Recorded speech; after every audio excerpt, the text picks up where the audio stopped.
Hello everybody and welcome.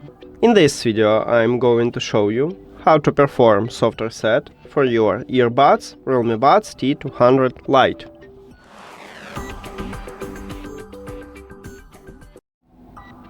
You have to start by put your earbuds to the charging case. Now close the case and your earbuds are disconnected from the phone.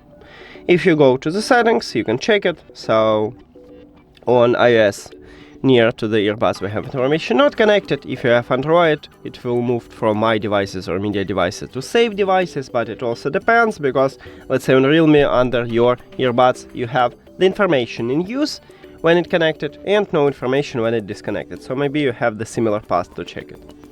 Then you need to open the charging case and your earbuds reconnect with your phone automatically. And with this method you can fix a lot of small and sometimes big trouble with your earbuds. That's it. Thank you for watching this video. If you found it helpful, please consider subscribing to the channel and leave the like on the video. See you later!